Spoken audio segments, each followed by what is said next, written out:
하나님 말씀 오늘은 누가복음 13장 말씀을 전하겠습니다. 1절부터 읽겠습니다.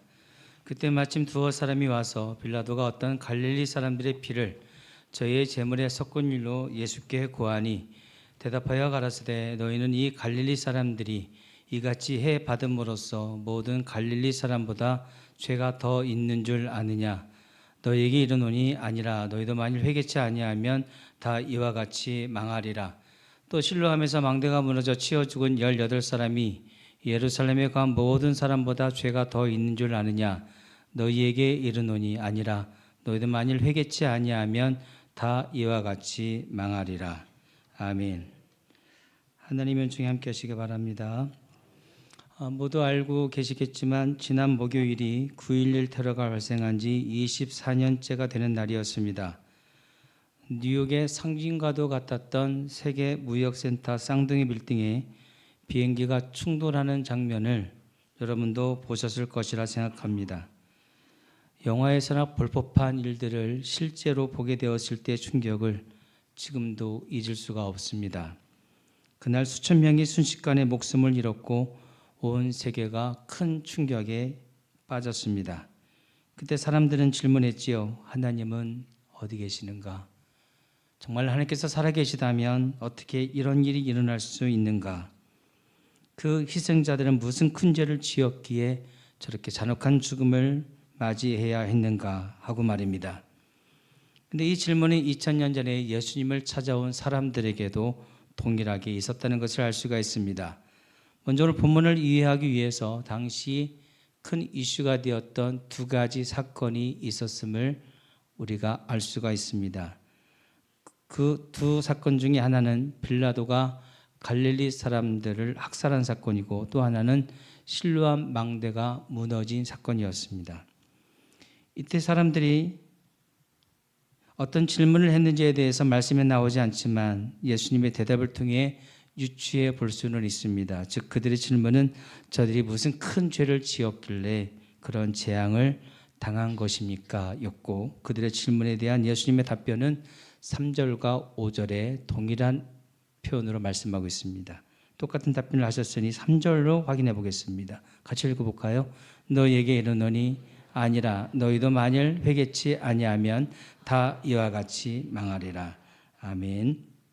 저들의 질문에 대해 예수님께서 하신 답변은 두 가지입니다. 하나는 아니다. 두 번째는 회개하라입니다.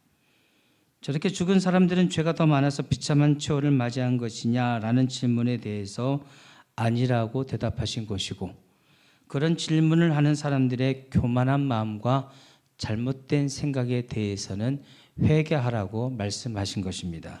1절 말씀을 함께 읽어보겠습니다. 그때 마침 두어 사람이 와서 빌라도가 어떤 갈릴리 사람들의 피를 저희의 제물에 섞은 일로 예수께 고하니. 아멘.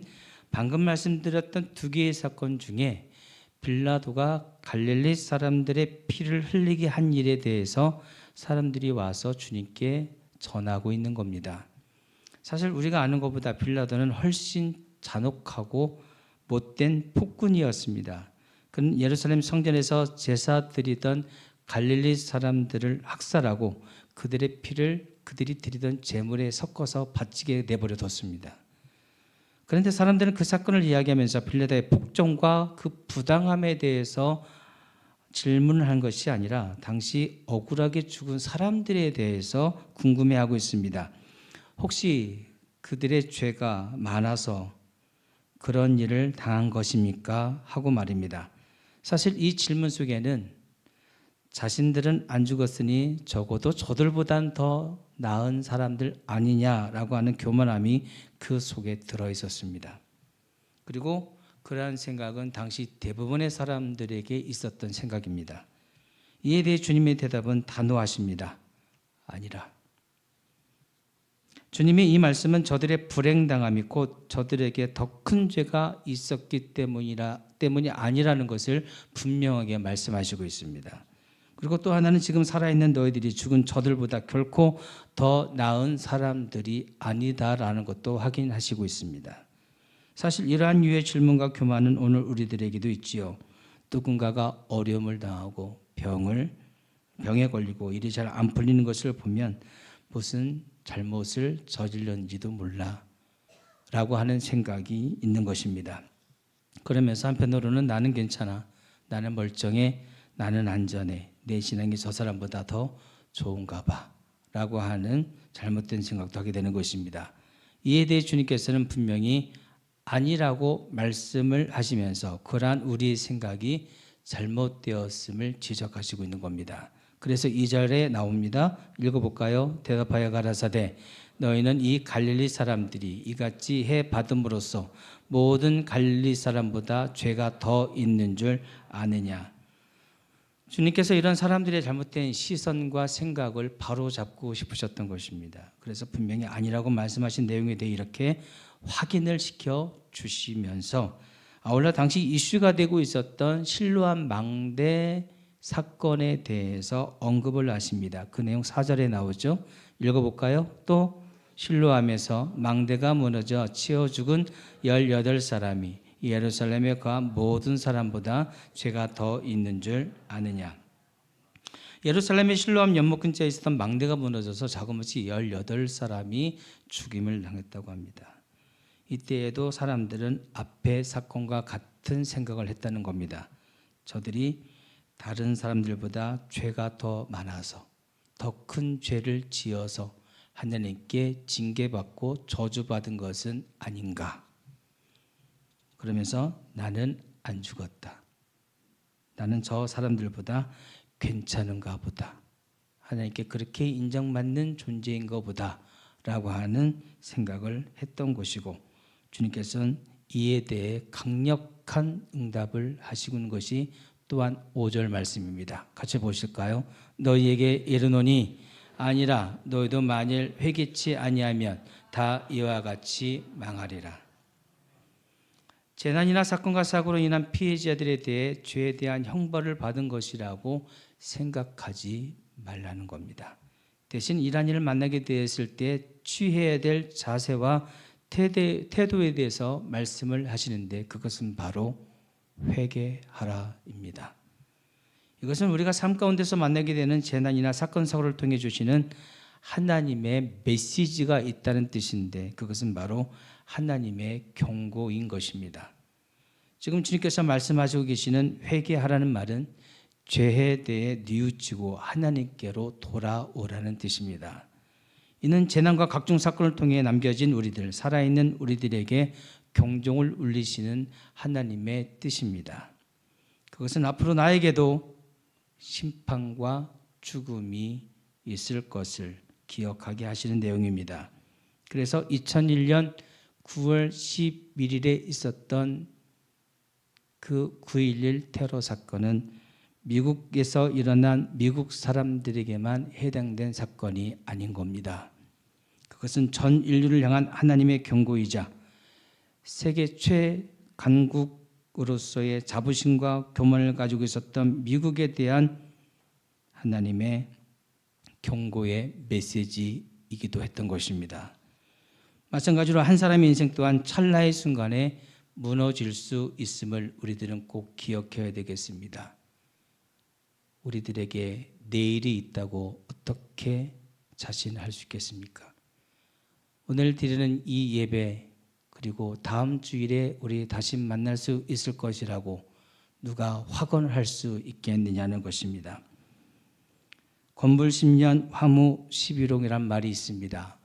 이와 비슷한 말씀이 이사야서 40장에 나옵니다. 8절 말씀 다 같이 읽겠습니다. 풀은 마르고 꽃은 시드나 우리 하나님의 말씀은 영영이 서리라 하라.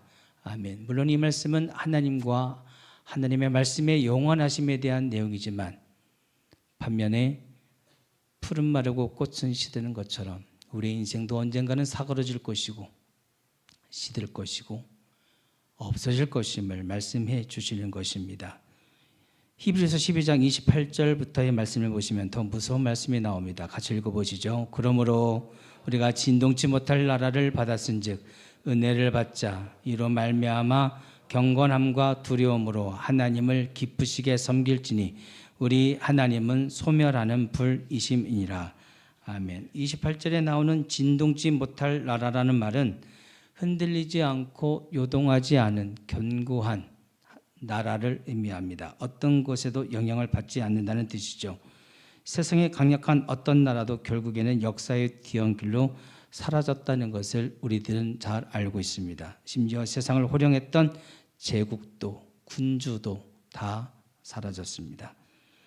그러나 하나님께서 다스리시고 통치하시는 하나님의 나라는 견고하여 그 자리를 굳건히 지킬 것을, 그렇게 될 것을 하나님께서는 분명히 말씀하시고 있습니다. 사랑하는 여러분, 그 하나님의 나라를 사모하는 귀한 은혜가 있기를 바랍니다.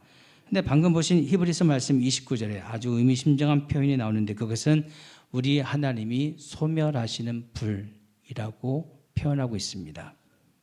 모든 것을 다 태워 버리실 수 있는 심판주가 되신다는 뜻입니다. 이 표현은 신명기 4장 24절을 인용한 것입니다. 우리 신명기 말씀 같이 읽어보시죠.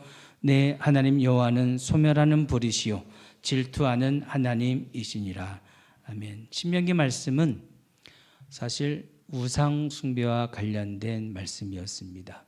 우상 숭배를 하는 자들에 대한 질책과 경고의 메시지를 담아서 이렇게까지 하나님께서 말씀하신 것은 하나님께서 우상 숭배를 얼마만큼 싫어하시는지, 경멸하시는지를 가르쳐 주신다 할 수 있겠습니다. 그렇다면 히브리 성경에 소멸하시는 하나님에 대한 말씀이 나오는 이유는 또 뭐냐는 겁니다.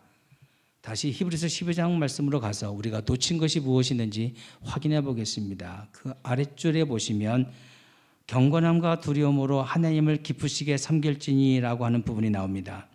성도에게는 하나님 앞에서의 경건함과 두려움이 마치 건물이 지탱되어지도록 기둥이 존재하는 것과 같은, 두 기둥이 버텨주는 것과 같은 원리와 같이 우리의 신앙생활에서도 이 경건함과 두려움이 역할을 하고 있어야 된다는 뜻입니다. 이 경건함과 두려움은 방금 제가 표현했던 것처럼 하나님 앞에서입니다. 하나님 얼굴 앞에서, 하나님 눈 앞에서, 하나님 면전에서 살아가는 우리들이 그러한 존재인 것을 깨달았을 때 나타나는 신앙의 자세와 태도인 것입니다. 이 신앙의 경건함과 두려움은 죄를 억제하게 해주고 절제하게 하고 지은 죄를 반성하고 회개하게 해줍니다. 바로 그러한 신앙을 하나님께서 기뻐하신다고 말씀하고 있습니다. 어떤 신앙이요? 경건함과 두려움으로 무장되어져 있는 신앙 말입니다. 다시 본문으로 돌아와서 5절 말씀 읽어보겠습니다. 너희에게 이르노니 아니라 너희도 만일 회개치 아니하면 다 이와 같이 망하리라.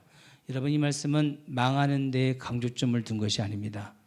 회개하라는 데에 강조점이 있는 말씀입니다. 이것이 얼마나 중요한지 예수님께서는 사실 공생에 처음 시작하셨을 때 첫 메시지로 이 말씀을 하셨더랬습니다. 마태복음 4장으로 갑니다. 17절 같이 읽어주십시오. 이때부터 예수께서 비로소 전파하여 가라사대 회개하라 천국이 가까웠느니라 하시더라. 아멘. 예수님만 그렇게 말씀하신 것이 아닙니다. 예수님의 길을 예배하기 위해서 먼저 왔던 세례 요한도 사역의 첫 시작의 첫 메시지가 동일한 말씀이었습니다. 마태복음 3장에서 확인해 보시죠. 제가 읽겠습니다. 그때 세례 요한이 이르러 유대 광야에서 전파하여 가로되 회개하라 천국이 가까웠느니라 하였으니 저는 선지자 이사야로 말씀하신 자라. 일러스되 광야에 외치는 자의 소리가 있어 가로되 너희는 주의 길을 예배하라 그의 첩경을 평탄케 하라 하였느니라. 아멘. 세례 요한과 예수님의 그 첫 사역, 첫 메시지가 회개하라였다는 것은 절대 우연이 아닙니다. 그것이 얼마나 중요한지를 우리에게 설명해 주는 것이라 할 수 있겠습니다. 결국 오늘 말씀이 우리에게 권고하시는 것은 인간은 죄를 지어서 망하는 것이 아니라 지은 죄를 회개하지 않아서 망한다는 것을 우리에게 가르쳐 주시고 있습니다. 오늘 주님께서는 재난과 사건 속에서 우리에게 분명히 말씀하고 싶어 하십니다. 주님은 너희가 몸 조심해야 된다. 길 건널 때 차 조심해라. 높은 데 올라가지 마라. 물 조심해라. 깊은 물가에서 수영하지 마라 라고 말씀하신 것이 아닙니다. 너희가 회개치 아니하면 다 이와 같이 망한다라고 말씀하셨습니다. 저와 여러분도 하나님께서 긍휼을 베풀어 주시지 않으면 망할 죄인인 것을 알고 인정하고 회개하여서 망하지 않고 흥하게 되기를 주님의 이름으로 축복합니다. 기도하겠습니다.